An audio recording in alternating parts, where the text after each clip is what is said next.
Hey, what's up, vinyl junkies and music nerds? Just sitting here in my room jamming, for once not a record, I'm jamming a cassette tape today from a black metal band from Jacksonville, Florida called Vomicost. It's the Punishment of Existence demo tape that came out in 2010. One of my favorite tapes that I own. It's just got a few songs on it that I really, really love. I picked this up from my friend Justin a few years ago and didn't get around to jamming it until maybe about 6 months ago, and I've been playing it almost constantly. I wanted to make a video, first of all because I haven't made one in some time, and second because I had just a little bit of a, not a rant, but maybe more of like a little word of advice to give to people, and that pretty much is, when you're collecting vinyl and you're going to all these record stores, get to know the record store employees and the owners a little bit and talk to them. I mean, they're easy to talk to because they love music, and if you didn't love music you wouldn't be in there, so they're very easy to talk to. But the reason I say that is because if you get in good enough with them, I guess, they'll keep you in the loop, many of them will anyway, of what they get in the store, because if you, I guess, become one of the customers that they love to have in there, then they're going to let you know firsthand what they're getting, so you'll come in and buy it. I say that because I got a message the other day when I was out eating with a buddy from the owner of Skinny's Records in Norfolk, Virginia, saying that he got in a copy of the Nuns Have No Fun EP by Merciful Fate. Now obviously this is a repress, but it's a very well done repress. Actually, the owner of Skinny's, Steve, he has an original copy of this, and right down to the record itself, it's and the artwork and the back of it, it's just very well done repress. And this is one of my favorite Merciful Fate releases, and Merciful Fate's always been one of my favorite bands, so I thought this is a really cool thing to have. So he sent me a message saying he got it in, and I went down immediately and checked it out and picked it up. And while I was there, I also finally got around to picking up a copy of British Steel by Judas Priest.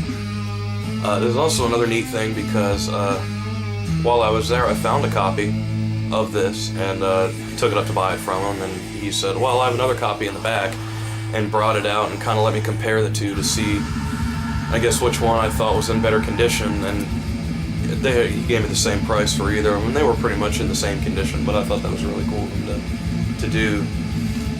Now, since I have this, I do have a copy of every Judas Priest record up until Painkiller. I don't have Painkiller yet. It's a hard one to come by, I know.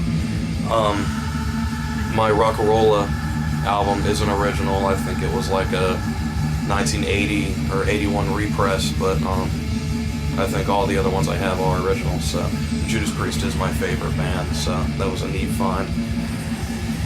A couple other finds that I've gotten a hold of recently since that day. That was a couple of weeks ago now. I don't buy a lot of records online anymore. I just don't get around to it because it's an easy way to spend a lot of money. You don't even have to leave the house. But I did find this on the internet, Jeff Thoth's first album, and I really wanted to pick it up. I love this album a lot. It's real doomy, it's a really cool experience to just listen to this album. And I got it on vinyl and took it to my buddy Caleb's house and played it for the first time over there, and we kind of enjoyed it together. So definitely a great find. I got a good deal on it as well. So now, a couple days ago, I also went to Vinyl Days Records in Virginia Beach. I only got one album, but it's a neat one that I found. Pull it out of its sleeve here. I got 7-inch 45 from the Beatles. This side is Eleanor Rigby, which is one of my favorite songs of all time. And then on the other side, of course, is Yellow Submarine, which is just a fun song.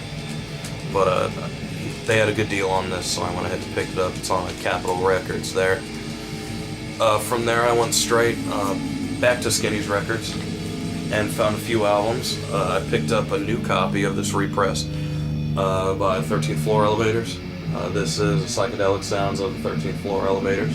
This was released in 1966. This is a repress, of course, and it's still sealed, so you can tell I haven't listened to it yet. I just got it yesterday, so I'll probably put this on the turntable tonight. Very excited to have this. My buddy has this, and I've played it with him a few times. It's a great album, so definitely check it out if you're into the 60s rock and psychedelic stuff. I also found The Georgia Satellites album. I thought this was kind of neat. It was very, very inexpensive. This came out in 1986. This is a southern rock band from Atlanta, Georgia. And this has their single, Keep Your Hands to Yourself, on it, which a lot of people are probably familiar with. But the whole album is pretty good. It's enjoyable, especially for the price I got it at. I think this is in his new arrivals section. They had 3 copies in there, which I thought was crazy. I was flipping through and I found it, and I was like, oh, Georgia Satellites. That's kind of cool. I was flipping through and I saw it again. I'm like, oh, neat, there's another one. Maybe I ought to pick it up. And I flipped through and found a third one and just kind of pulled it out. I'm like, oh, screw it, I'll go ahead and grab it. And the last album I got there at Skinny yesterday was Ram Jam. I've actually been looking for this album for some time. This is a great find for me. Also very inexpensive. We wanted less than $10 for it. And I've been looking for it so hard in all these stores lately that my buddy actually offered to give me his copy or do a trade or something. And I told him no, I really wanted to find it on my own. I was pretty hell-bent on getting it on my own. I thought, I mean, it's got a popular single on it, that cover of Black Betty, and I just thought there's no way this can be that rare of an album. I have to find it on my own, and sure enough, Skinny's had it there.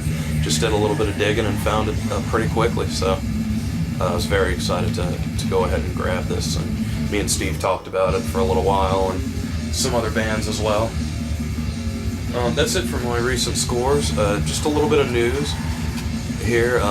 My buddy Steve asked me and my friend Caleb to do something that we've never done before, and that is to do an online video review of an album that he gave us to take home and listen to. That will be recorded tomorrow. We're still going to listen to it, make a video together reviewing it, so hopefully we'll have a chance to upload that tomorrow as well. Also tomorrow, Caleb and I, we play together in a black metal band called Oak Moon. If you're into black metal, check it out. We're going into the studio tomorrow to record one of our songs for Split 7-inch with our friends in a black metal band called Shadows in the Crypt. They're from Philadelphia. So we're very excited to do that as well. We've been together for almost 3 years and we haven't recorded anything at all, so it's a long time coming. And I think there's a good handful of people that are anticipating a recording, but not as much as we are, so we're finally getting off our ass and doing something. But that's about all I have for now. Thanks as always for taking the time to check out my video. I'll go ahead and be a little bit more frequent with these. And always remember, when the needle drops, the bullshit stops.